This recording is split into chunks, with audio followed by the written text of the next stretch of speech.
ഷുഹൈലാണ് 10 kg chicken പൊരിച്ച ബിരിയാണി എങ്ങനെ നമ്മൾ ഉണ്ടാക്കാൻ നോക്കട്ടെ. പൊരിച്ച ബിരിയാണിക്ക് എങ്ങനെ മസാല കൂട്ടാൻ നോക്കട്ടെ. മുളക് പൊടി, ചിക്കൻ മസാല, കാശ്മീർ ചില്ലി പൊടി ഇട്ടാ, കോൺഫ്ലവർ പൊടി ഇട്ടാ, ആവശ്യത്തിനുള്ള ഉപ്പ്, സുർക്ക, 2.5 സ്പൂൺ ഇഞ്ചി, 2.5 സ്പൂൺ വെളുത്തുള്ളി മിക്സ് ചെയ്തെടുക്കട്ടെ. വെള്ളം ഒഴിച്ച് കാണ്ട് ചിക്കൻ നമ്മൾ ഈ ചെമ്പിലേക്കാണ് ഇട്ടിട്ട് നല്ലാണ്ട് മിക്സ് ചെയ്തെടുക്കട്ടെ. പൊരിച്ച ചിക്കനിലേക്കുള്ള മസാല തയ്യാറാക്കാണ്. 500 സൺഫ്ലവർ ഓയിൽ ഒഴിക്കാം. 400 പച്ചമുളക്, 4 കിലോ ഉള്ളി ഇട്ടാ, 2 കൈപ്പിടി കല്ലുപ്പിട്ട് കൊടുക്കട്ടാ. കറിവേപ്പില നല്ല വാടണം ഇട്ടത്. 2.5 കിലോ പൂത്ത തക്കാളി, 2 ടീസ്പൂൺ ഇഞ്ചി, 3 ടീസ്പൂണ് വെളുത്തുള്ളി, 4 ടീസ്പൂൺ ബിരിയാണി മസാല ഇട്ടാ, 2 ടീസ്പൂൺ കുരുമുളക് പൊടി, 2 ടീസ്പൂണ് മഞ്ഞൾപ്പൊടി, 150 ചപ്പ്, 100 പുതിന, തൈരിട്ടാ.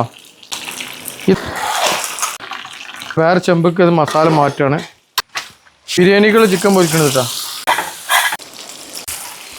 മസാലയ്ക്ക് ഇട്ട് കൊണ്ടിരിക്കട്ടെ. ഞാൻ ഒന്നായിട്ട് മിക്സ് ചെയ്തതിന് ശേഷം 2 ചെമ്പ് കാക്കും. ബിരിയാണിക്കുള്ള റൈസ് ഉണ്ടാക്കാണ്.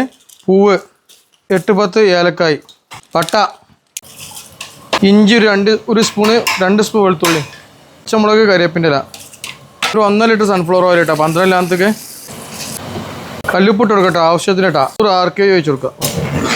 വെള്ളം എടുത്തിട്ട് ഈ മസാലയ്ക്ക് കണ്ട് ഒഴിക്കട്ടെ. മിക്സ് ചെയ്ത് കൊടുക്കുക. നമ്മൾ അരി ഇട്ടിട്ടാ. ചോറ് വറ്റിയും ഗ്യാസ് ഓഫാക്കി 2 ചെമ്പ് നമ്മൾ റൈസ് കുത്തിയിട്ടാ.